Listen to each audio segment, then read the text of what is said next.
Welcome back to Engine Shop Joe. Hope you had a good week. Today we're going to talk about uh, data connectors, whether it's in the cab or it's on the engine. The ones in the cab after about 2007 were always round 9 pins. Earlier before that there was a 6 pin. That'd be like your 2003. Those were gray. Then it went to a 9 pin that turned black.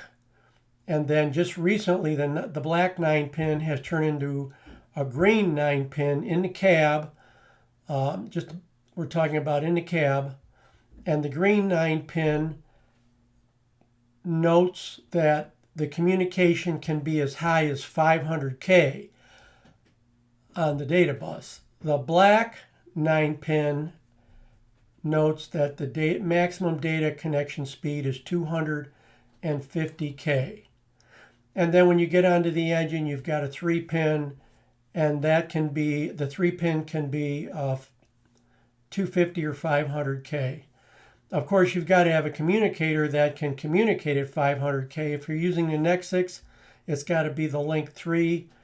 The Link 2, to my knowledge, wasn't able to go to 500K, but the Link 3 is.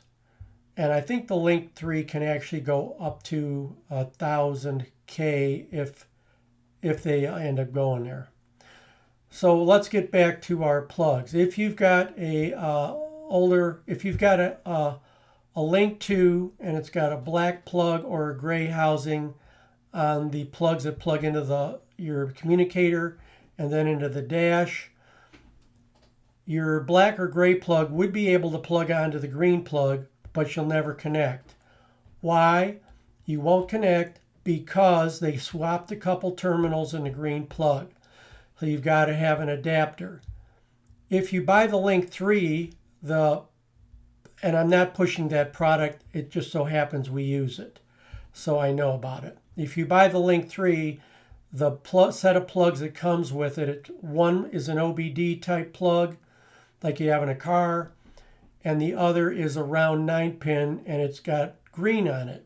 And that means that it can work on the green plug or retro on the black plug. Again, the difference between the two is the green can be 250K or 500K or both, and the black plug will only have a 250K connection in it. What determines whether it's 250 or 500K is not going to be in this video. That's another video. So all you need to know is if you have a Link 2 and there's a green plug in the cab, you're not going to be able to connect to the engine if you don't have that adapter. You can buy the adapter, which is it's a short plug. It's got a female 9 pin on one side that's green, and it's got a male 9 pin on the other side that's black in color. It's about 8 inches long, 6 inches long. You can buy it from PACCAR. We actually pinned one out and made one. I may show the pin outs. That's another video. So anyway, you've also got a communication port on the engine if you have trouble connecting in the cab. Why would you have trouble connecting in the cab? Well, in our fleet, they installed a camera system so that they could monitor what's going on outside the truck, what the driver sees, if you're looking at the mirror towards the back of the truck, all those cameras monitor that. That system was tied into the data bus so that it could be tied into a transmitter that would transmit that data back to a server. And so we had some problems connecting to the engines once that system was installed. And so it ended up there had to be some wiring shunts put in and other stuff. That corrected the problem. My point is, if you can't connect through the cab, try the 3 pin on the engine.